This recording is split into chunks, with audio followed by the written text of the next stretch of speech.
Hello everybody, Keough here, and I want to start this bench press video with a quote from Louis Simmons, and the quote goes like this. Strength is measured in time, not weight. And of course he's being partially facetious there. It's meant to be provocative, but what that quote boils down to is this.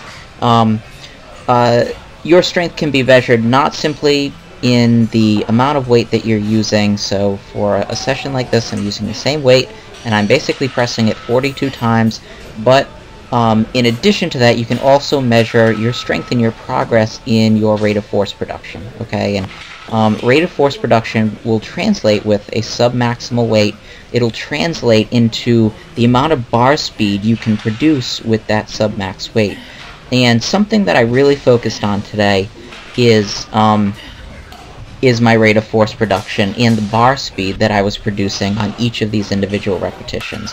Last week I did 240 for 7 sets of 6, all paused, and they felt harder than this. And I think the reason why was because I simply wasn't focusing on producing maximal force for these sub-maximal weights.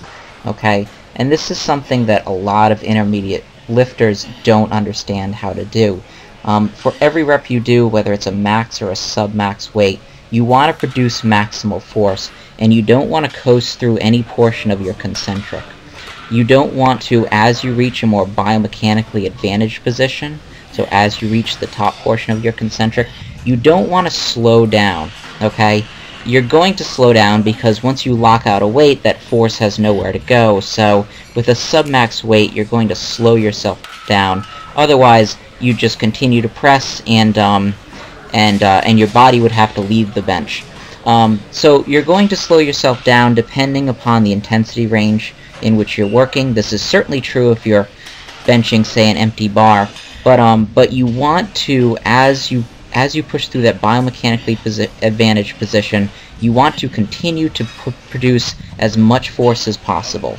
This was something that I really focused on this day, and when I do these high volume days in which I'm doing a lot of sets, I treat each individual set as a race, okay? And I'm trying to produce the lowest average concentric speed that I possibly can on each set, okay? I'm timing myself, and I'm trying to produce the lowest concentric speed possible. I'm trying to be as fast as possible on my concentric.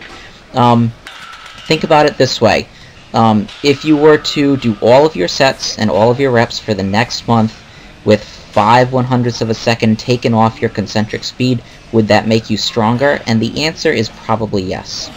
So think about this when you do your next session. It really helps me to just think about producing maximal force, and today's session actually went easier than 5 pounds less did last week.